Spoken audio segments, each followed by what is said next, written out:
A warm welcome inside the association postgame. The Knicks take a commanding 3-0 lead over the Cleveland Cavaliers in the Eastern Conference Finals. I'm your host, Lauren Rosen. He's 10-year NBA veteran, George Niang. George, what do you make of what we just saw? Well, it wasn't great for the Cavaliers, but the Knicks, what an impressive performance to go on the road and really come in there and impose their will from the beginning and kind of take every punch that Cleveland had to offer. It was an impressive overall game. But can't say enough about this guy, Jalen Brunson. I mean, the head of the snake right here, just doing what he can to get his team a victory and a 3-0 advantage in the series. Cleveland falls 121-108. Knicks win, and the Knicks led, George, wire to wire. You are no stranger to the playoffs. You're no stranger to important games in the playoffs. What type of intensity were the Knicks able to find and maintain against what should have been a pretty desperate Cavs team? Yeah, I mean, Lauren, when you're coming into a game 3 and you can start the game off and get out to, I think it was a 7-1 or 9-1 lead, you're essentially imposing your will from the start. So then the home team essentially is playing catch up straight from the beginning, which was a little bit shocking to me. But then again, Cleveland kind of got their bearings, got their feet up under them. The crowd got behind them, and the Knicks still were able to keep their composure, be process-based and get the shots that they wanted to get. And, we talked about it earlier. Mikal Bridges was phenomenal. Jalen Brunson was even better. It just seemed like an ode of confidence once Jalen Brunson got going, then Mikal Bridges was going, and everybody was feeling confident. You had Landry Shamet coming off the bench going 4 for 5. It's tough to win a home playoff game when I think in every category except for offensive rebounding, the Cavaliers lost. Yeah, a statistically and technically sound performance from the Knicks all night long. A couple notables from the stat sheet. We're going to take a closer look, of course, at Jalen Brunson, our association player of the game. He finished with 30 points, 10 for 19, efficient shooting, 3 rebounds, 8 assists. Mikal Bridges, 22 points, OG Anunoby, 21. And you mentioned Landry Shamet off the bench, the punch that the Cavs could have certainly used from some of their role players tonight. But Shamet finishes with 14 points, 4 for 5 from 3. George, as is always the case, right, when a team goes down 0-3 in a playoff series, they have an opportunity to make history. What do you hope to see from the Cavs now as Game 4 becomes a true must-win? Yeah, I think it's a one game at a time process, right? Like you go in there and do what you have to do to win Game 4 and think of nothing more than that. Maybe even break it down to win each quarter, because at that point you're up against the wall. You need to survive, and it's winning one quarter at a time and one game at a time. So all focus is the first quarter of Game 4. How can we win that quarter? Then after that, okay, let's win, the second quarter, and then let's win the second half. Because being down 3-0 is not an easy place to be, and it's an uphill battle from here. Final stats here. Both teams had 6 finishers in double figures. We had, or rather, 5 finishers in double figures for the Cleveland Cavaliers, 6 for the Knicks. George, let's talk a little deeper about tonight's association player of the game, Jalen Brunson. 30 points, efficient, 10 for 19 shooting. What did he find early, and how did he maintain it as his night went along? I think early on, like you look at the first play of the game, Karl Anthony Towns makes a 3, then Mikal Bridges gets going. Like Jalen Brunson did an awesome job of being subtly aggressive, right? He let his other guys get their confidence going. Then he's like, okay, my fellas have this role and they have their confidence. Now it's my turn to kind of get to my shots. And then, they had a lead just because other guys started getting going. Then he was like, okay, now it's my turn. And he kind of put a stamp of approval on the whole game. He really did a good job of staying out of mismatches on defense, but then again, exposing mismatches on the other end and scoring. So he really put together an overall great game and didn't even make one 3-point shot. He took care of the ball just okay. I mean, 4 turnovers, but he did a phenomenal job of just overall controlling the game and putting his team in positions time and time again to really hold the Cavs off on the road. Yeah, you mentioned 30 points, no threes. He missed all 4 of his attempts from deep, meaning he made almost all of his attempts at the rim. He also was 10 for 12 from the free throw line. We're going to head to a quick break, and when we come back, we're going to make sure you hear from the players and coaches themselves. The Knicks on the precipice now of a finals appearance. George Niang, Lauren Rosen will be back right after this. Welcome back to the association postgame as the Knicks now just one win away from a trip to the 2026 NBA Finals. Their head coach Mike Brown talking now about what went well.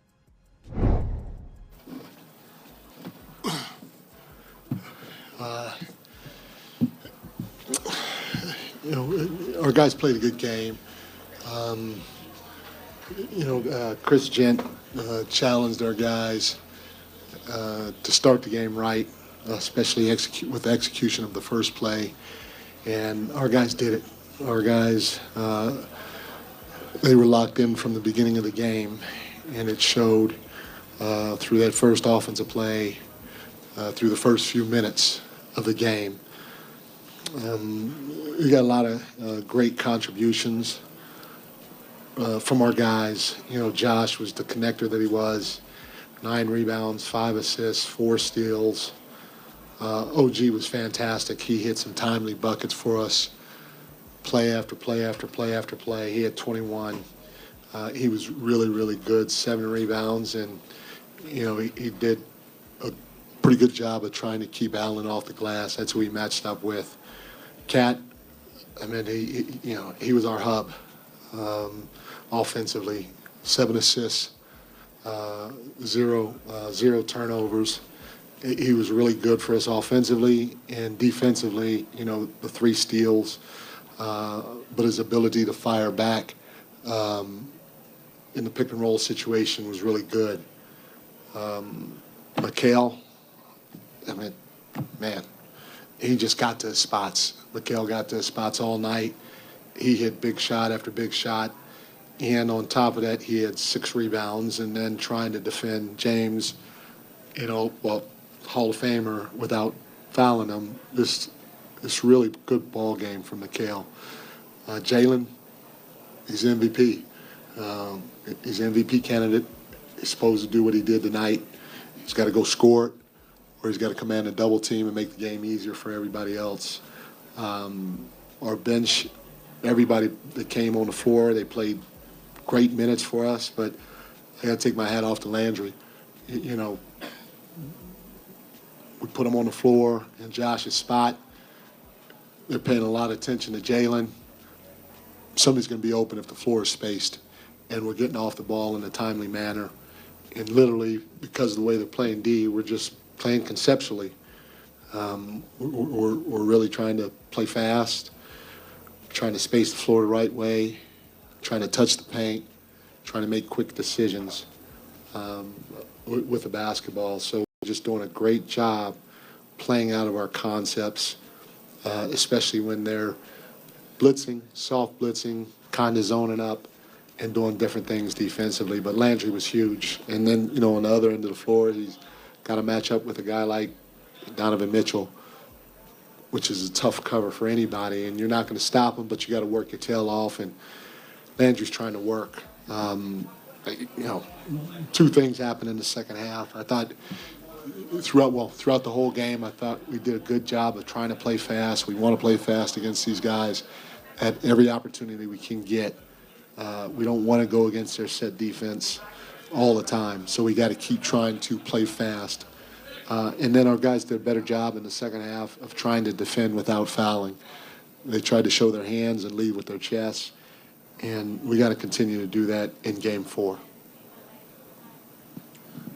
Mike, with Mikal, he has been so good getting out on the break for you guys consistently, but he's also so present defensively. Yeah. That's kind of a tough balance to weigh for a lot of players. What's allowing him to be able to get those leak outs, get so many fast break points while also staying so present on the defensive end? His feel is unbelievable. He's just got a good feel. He's doing that on his own. He's picking and choosing when to go, just like he's picking and choosing when to look for his shot when we call his number. We need him to continue to do that. I told him and OG, because I don't call a ton of play calls, you guys got to find different ways to impose your will on the game. And they're both doing a phenomenal job of imposing their will on the game. Mike, if I'm correct, that's 10 in a row now for you guys in the playoffs, and of those 10, only one has been a single-digit win. You've won all these by 10, 20, 30. There's a 50-point win in there. When you look at the path that you guys have had, do you feel like did you expect it to be, I don't want to characterize it as easy because I know it's not easy, but does it feel like it's kind of been, a little bit on the easier end? No, not at all. This is hard. We're playing good teams. I said this before. We're playing a team right now that has 4 NBA All-Stars and 2 of the best shooters in the league on top of those 4 NBA All-Stars, and they have a fantastic coach in Kenny Atkinson. There's nothing easy about this. I got to give our guys credit, though. Our guys are trying to stay locked in and focus on the details, and I got to give my staff credit. My staff has been fantastic. Chris Gent, Rick Brunson, Brendan O'Connor, Darren Erman, TJ Saint, Ricky Foy, all those guys. They've been freaking awesome. And, we got to keep trying to stay locked in and see if we can get another win. It's just one game at a time, but there's nothing easy about this. Mike, to win 10 playoff games in a row, how much of it is peaking at the right time, getting hot at the right time, or how much was it like this was the plan? You guys knew what the goal was. You wanted to be peaking at this time. And this is kind of a culmination of what you guys have been working towards. We didn't. I mean, obviously, this is the time that you want to peak, as come playoff time.